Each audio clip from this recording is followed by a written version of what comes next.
So in section 6.7, we're going to be solving quadratics using something called the quadratic formula. So the reason why we would need this kind of formula is what happens if we have a trinomial that we can't factor to solve. So we've been doing this in the last section, so the last couple of weeks you were working on that. And here's an example. If I'm trying to think of two numbers that multiply to -12 but add up to 10, we're just not going to have anything that's possible. So we already know like 4 and 3 could multiply. Well, one of these would have to be negative. There's no way that's going to get us to 10. And we've got 6 and 2, and that's the same problem. We could make one of them negative, but it won't add up to 10. So we have something called the quadratic formula. And so that's where we can 100% figure out what x is equal to by using a, b, and c. So I've had a little reminder here. A is the number in front of the x squared, b is the number in front of x, and c is going to be the number all by itself from the trinomial. So we first have to figure out what a, b, and c are, and then we'll substitute them in the formula. So I'm going to write out first in example 1, a is the number in front of the x squared, so a is 3.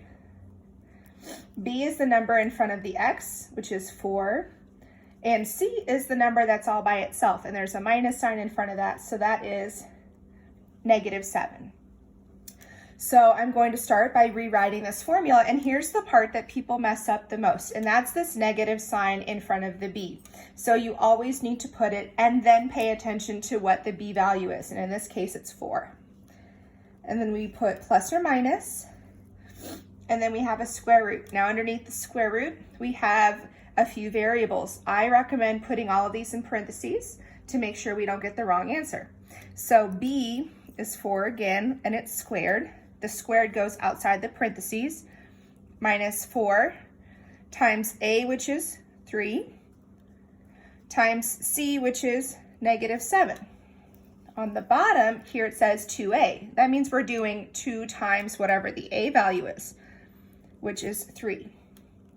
Now let me show you how I like to simplify this, because there's a lot going on and it's really hard to type it all in at once. So first you can bring over the -4 and the plus minus, and on the bottom 2 times 3 is 6. This whole part here is what I'm going to type into the calculator.